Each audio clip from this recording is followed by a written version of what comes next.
Hello and welcome back to my DP chemistry curriculum. Today we're doing lesson 24, which is reacting ratios. This is reactivity 2.1.2. The mole ratio of an equation can be used to determine a few different things. One, the masses or volumes of reactants and products, or the concentration of reactants and products for reactions in different solutions. We will be able to calculate reacting masses and or volumes of concentrations of reactants and products. And I just want to say this, it seems a little complex. It will be. This is the single most important skill you need for the DP exam. This is actually what we refer to as stoichiometry, though we don't refer to it as that anymore, stoichiometry. And I'll explain what stoichiometry is in a bit later in the lesson. However, being able to make these calculations using moles to calculate mass, volume, concentration, even not just volume of gas, but concentration volumes of solutions that you need. This is a skill that the DP exam will consistently both test you on and assume you know to answer other questions. So this is going to be a hard video. I'm going to link about 4 other videos I have on this at the end, which will have more practice, as well as this is something that does not happen overnight. The way you learn how to do this is by practicing problems over and over and over and over. So it's going to be a bit of a long video. One quick thing is they're going to ask you to use atomic masses, relative atomic masses up to 2 decimal places from your DP data booklet, which can be found online. But right now, just use any periodic table if you don't have it in front of you. We'll need to use Avogadro's law and definition of molar concentration, which we covered already in 1.4. With that said, with this big preamble out of the way, let's begin looking at reacting ratios. So this is all based around the mole because the mole is the way that we compare ratios of things. So if we go back to an example we used in the last video about pancakes, where we had 1 cup flour plus 2 eggs plus 1 cup milk, that made 2 pancakes. But this doesn't fit every situation. You don't always want 2 pancakes. What if you want only 1 pancake? What would you do to the recipe? Well, you would probably cut it in half. What that means, instead of 1 cup flour, you have half a cup flour. Instead of 2 eggs, you have 1 egg. Instead of 1 cup milk, you have half cup milk. And instead of 2 pancakes, you make 1 pancake. But what if we want 4? How about uh 4 pancakes? Well, you would take your ratio, you would take your equation and multiply it by 2. So instead of 1 cup flour, you have 2 flour, 4 eggs, 2 milk, and you would make 4 pancakes. This is something that pretty much everyone knows how to do right off the bat. Without chemistry involved, everyone's really good at taking a recipe and adjusting it for half their needs, double their needs, triple their needs even. Some people can go, "Oh, I want 7 pancakes," and they just take everything and multiply it by like 14, and that would give you, or 14 over 2 to get 7, and you can cancel some stuff out. But everyone can usually do it with a recipe. It's when we bring in chemistry that people start getting confused when really it's the exact same thing. So we can do this for chemical reactions. I'm going to use RXN for a reaction abbreviation and just replace chemical with chem. So all we have to do is change coefficients to match our needs. However, the big important thing is the ratio of coefficients must remain the same. In our pancake example, it was always the same ratio of 1 to 2 to 1 to 2. You cannot have it. Even 1 to 2 to 1 to 2, 1 to 2 to 1 to 2. It's the same ratio every time. So the coefficients don't actually matter. They just represent the ratio. Specifically, what we often say is that coefficients represent the ratio of substances. And what I'm not specifying is the amount. This can be in atoms. It can be in molecules. It can be in moles. It can be in dozens. It doesn't matter.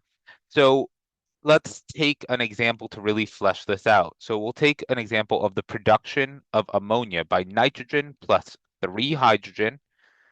And now we're going to add our state symbols. Nitrogen and hydrogen are both two because they're what we call diatomic.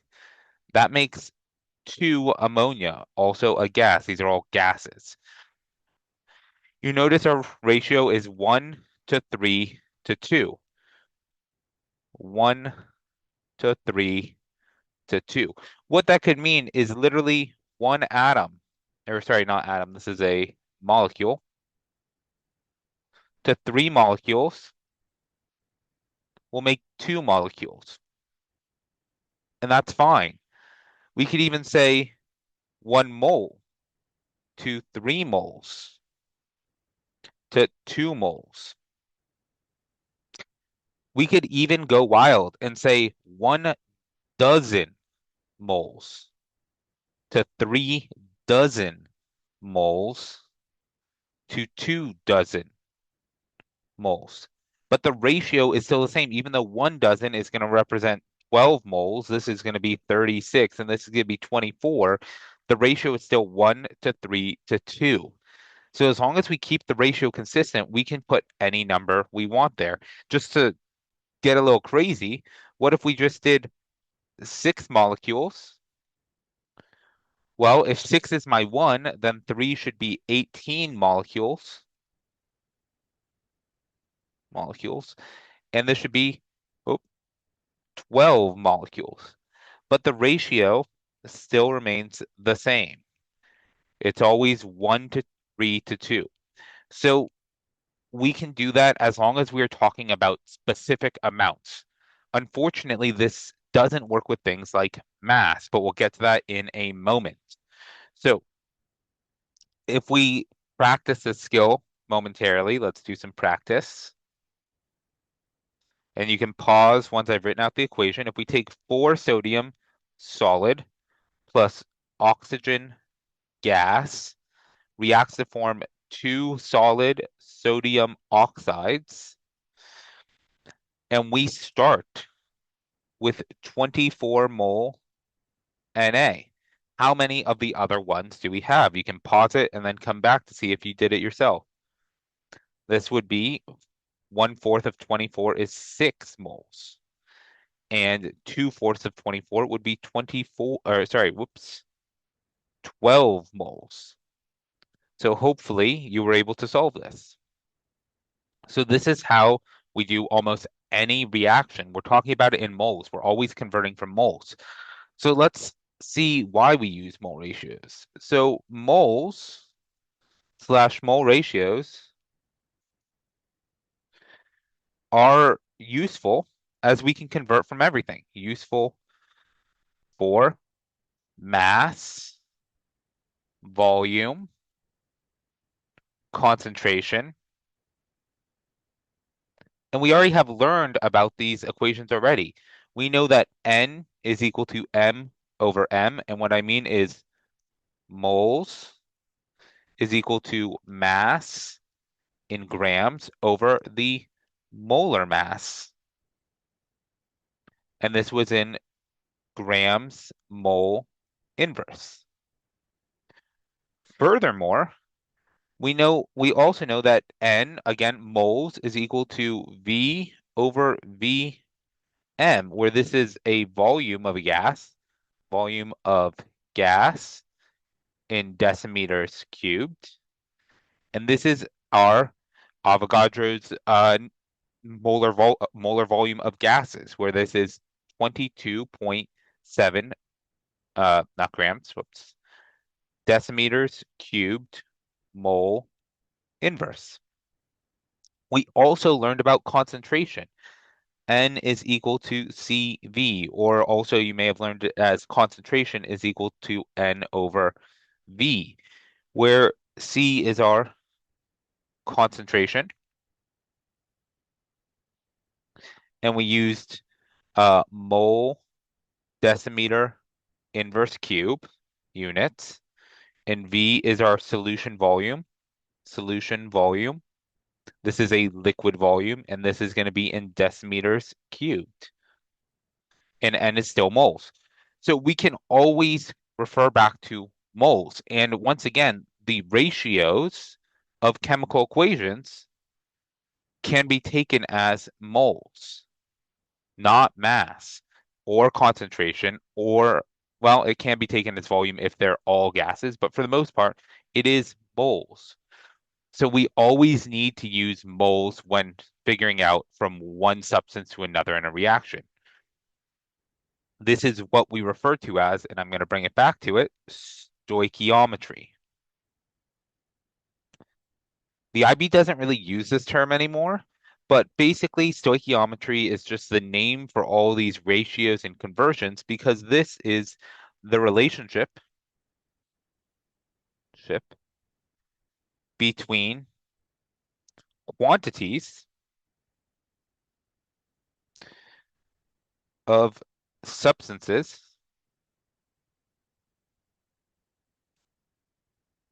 in a chemical reaction. So anytime we're talking about quantities of substances in a chemical reaction, that is just stoichiometry. So we're going to move on to practicing this skill. We're going to practice it in a few ways. So let's start with practice in grams to grams. So this is all mass. So let's assume that we have this reaction. 4 potassium solid plus O2 gas. Now, I'm giving most of these to you balanced, so you don't have to balance it yourself. And the IB will often give you a balanced equation if they're just asking you to do calculations because they don't want you to worry about the balancing. They just want you to worry about the math. So here's a balanced reaction of potassium plus oxygen makes potassium oxide. And in other words, they're burning some metal potassium in an oxygen-rich environment to make potassium oxide. Let's say we start with a mass of 7.82 grams potassium. Now, if we're looking for potassium oxide, you may immediately think, well, can't I just go grams to gram and it's a 4 to 2, so we should have half the mass. So maybe you might try and put something like 3.91 grams K2O. Now, this is just a gram to gram at a 2-to-1 ratio. The reason this doesn't work is because the ratio of the mass of potassium is about 39 grams. I believe it's 39.10 grams. And the mass of K2O is 94.2 grams. The mass to mass is not 2-to-1. No, no, no. It's about 3 or 1-to-3. So what I should actually be seeing is I should have about a larger mass there. But we don't. If you do grams to grams, your mass is screwed up. So we cannot use grams.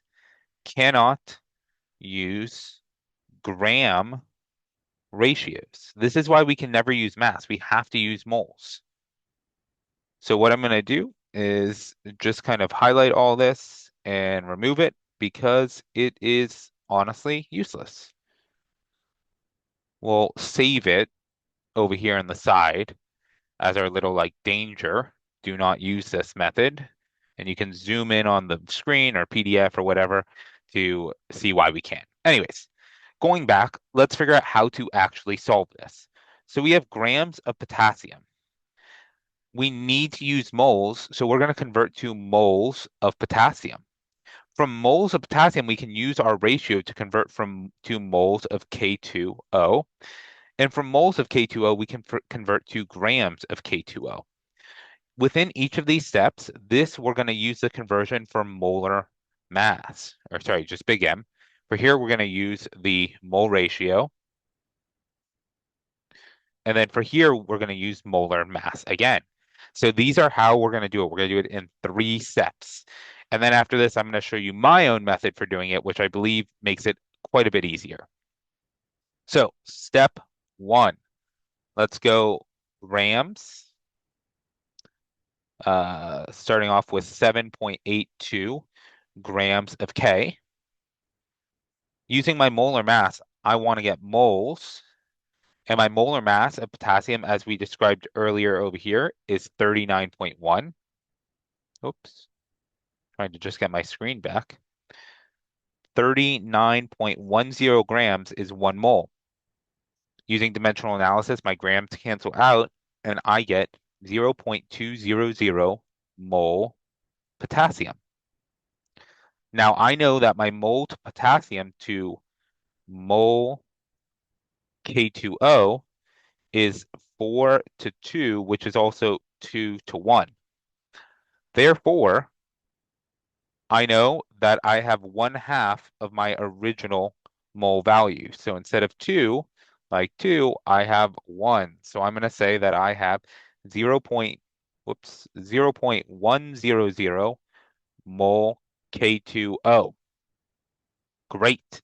Now I've done my mole ratio to find my moles of K2O. Now I'm going to convert that back, mole K2O.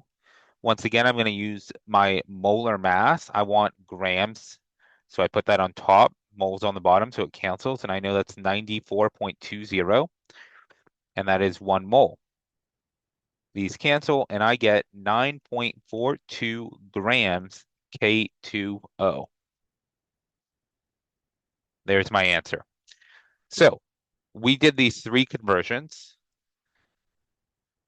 molar mass, mole ratio, mole, and we followed this path. We went grams to moles to moles to grams.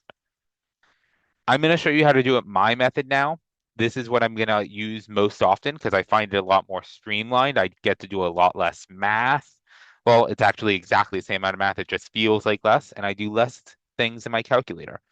I will start with my 7.82 grams K. I'm going to be doing 3 operations. So what I'm going to do is set up 3 giant parentheses that have a numerator and denominator. I know that I want to go from grams to moles. So on top, I'm going to put moles of potassium. I know I want to go from moles potassium to moles of potassium oxide. So I'm going to say mole K2O. And then I know from mole K2O, I want to go to grams K2O. The reason this works is because I know when I do these dimensional analyses problems, whatever's on the bottom gets canceled and whatever's on top is actually the unit I have. So I know that I'm going to end up with my top unit. So I'm going to end up with grams K2O. Now the denominator is really simple. It's whatever was on top before so that it can be canceled. I actually refer to this as the Snoop Dogg method because I drop it like it's hot. So grams gets dropped and I have grams K. Mole gets dropped, so I have mole K. Mole K2O gets dropped and I have mole K2O.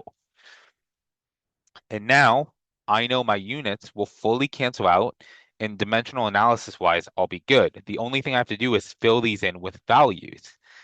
I know that when I'm converting from a mole to a mass, the conversion is mole ratio. Mole ratio always converts mole to mass.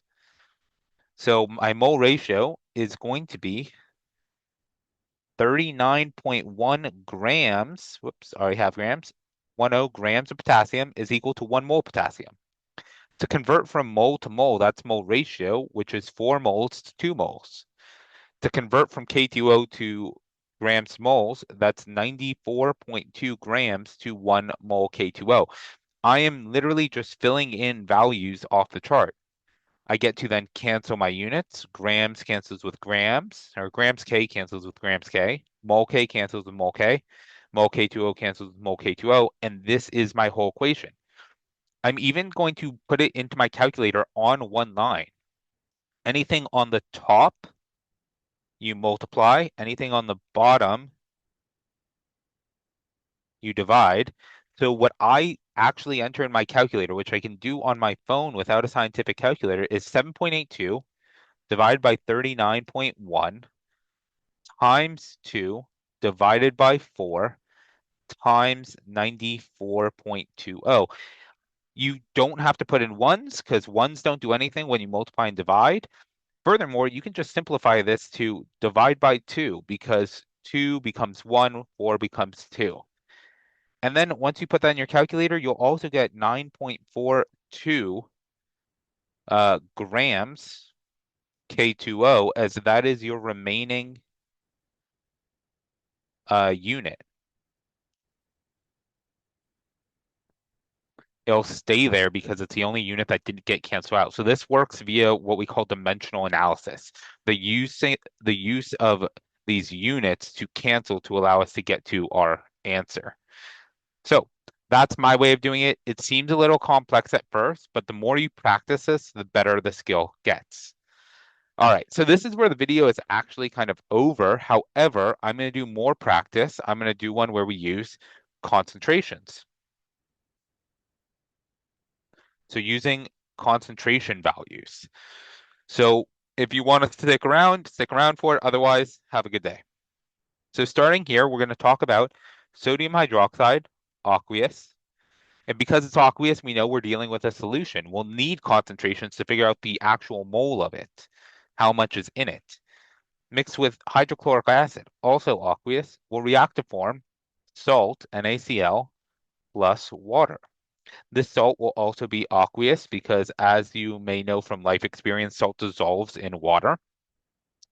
And what we're going to do is we're going to start with a given amount of our sodium hydroxide.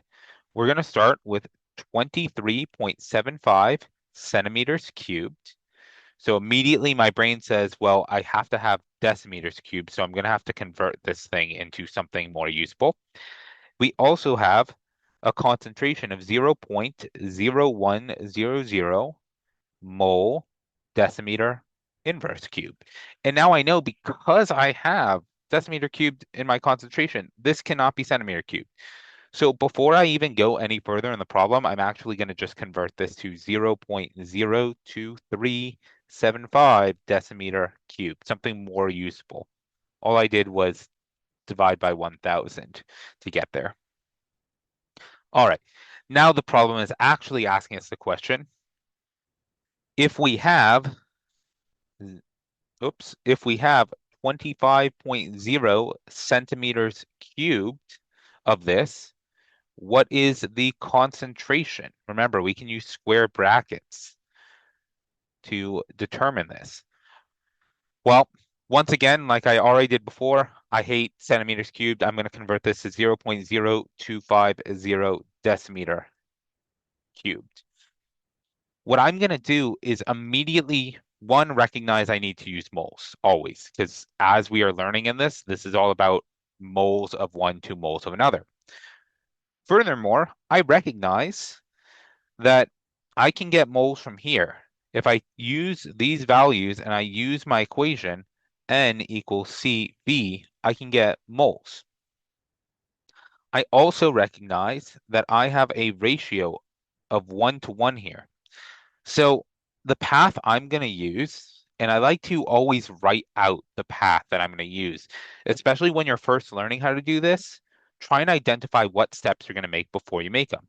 So I'm going to convert concentration, NaOH, into mole, NaOH, because those are what I've been given. I'm going to use mole of NaOH to find mole of HCl, and I'm going to use mole of HCl to find concentration of HCl.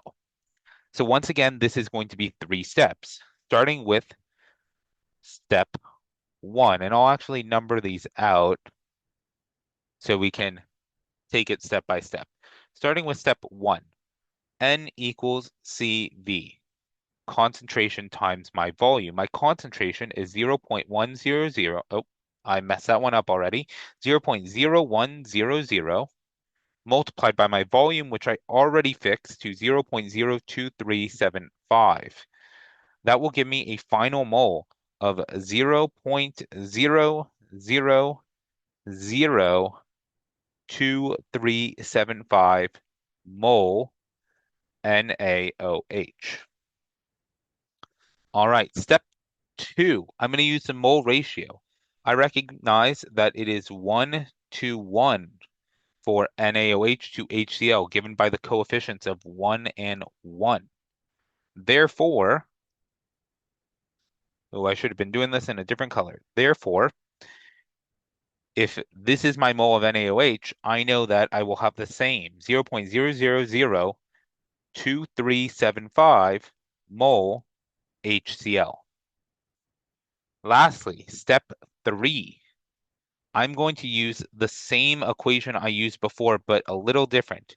Concentration, oops, I want to switch back to the colors. Concentration is now equal to mole over volume. This is the original way that we learned this equation. So my mole is 0.0002375 mole divided by my volume, which I already converted to 0.0250 decimeters cubed for a final concentration of 9.50 times 10 to the minus third mole decimeter cubed. I prefer these in scientific notation when you're dealing with such small quantities. I find it just much easier to deal with. Anyways, here is my answer. So this is my concentration of hydrochloric acid. And all we did was just write out our pathway and take it step by step. I don't have any fancy way to do it other than these steps. All right.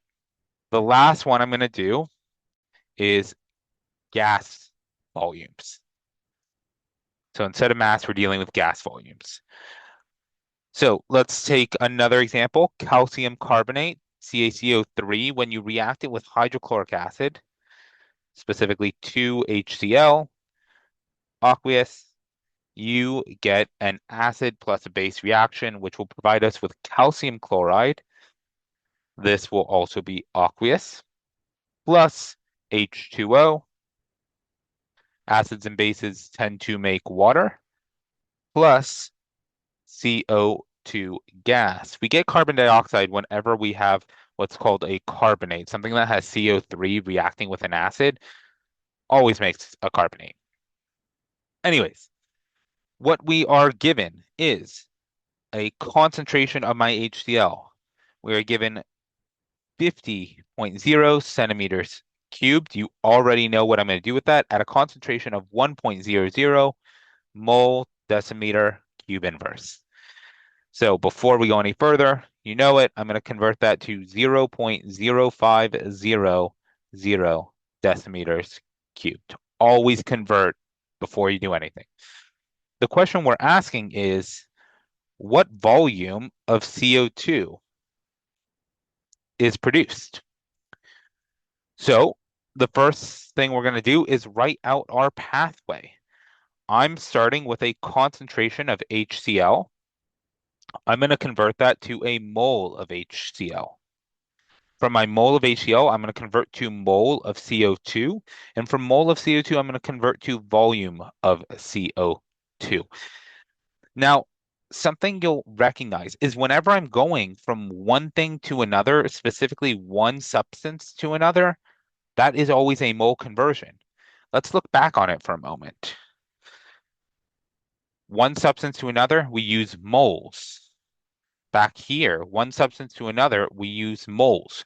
Moles are the key to converting any substance to any substance. They are the key to stoichiometry. They are the key to everything within the DP chemistry curriculum.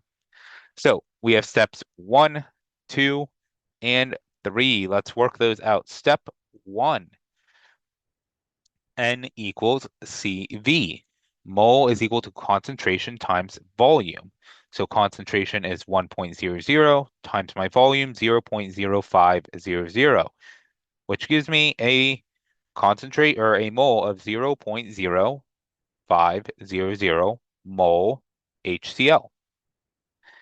Step 2, Looking at my balanced chemical reaction, I notice, oh, I wanted my highlighter. I notice two HCl to one CO2. Always remember the absence of a coefficient means one.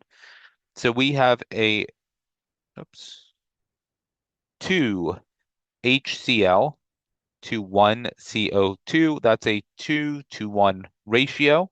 Therefore, that is 0.0500 to 0.0250 mole HCl, or sorry, mole CO2.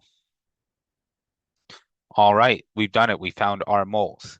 Finally, step three, we're using molar volume of a gas. We know that whoops, moles is equal to the volume divided by the molar volume. So if we want volume on top, we can convert this to volume is equal to moles times molar volume. In other words, 0.0250 mole times 22.7, this is in your data booklet, mole, or sorry, decimeter cubed mole inverse. And that gives you a final volume of 0.568 decimeters cubed CO2. There's a second way to do number three, which I'm going to show you really quick as well. Given our moles, 0.0250 mole CO2, we can always use some big parentheses, and this is the dimensional analysis method, where I know I want decimeters cubed, and I want to get rid of my mole. Whatever's on the bottom, you get rid of. Whatever's on top, you keep. That's how dimensional analysis works when you're multiplying like this. So the only thing that could fit in here is one mole is 22.7 decimeters cubed. That's our definition for molar volume. Mole cancels, and we get again the same answer of 0.568 decimeters cubed of CO2. What I'm going to do here is at the end of this video, which is now, I'm going to link a bunch of videos that I have already to more stoichiometry practice, as well as an explanation of why this method works, the one that I use further up here, why this method actually works, and how stoichiometry actually came about, how dimensional analysis works. I highly advise you to check it out in some free time.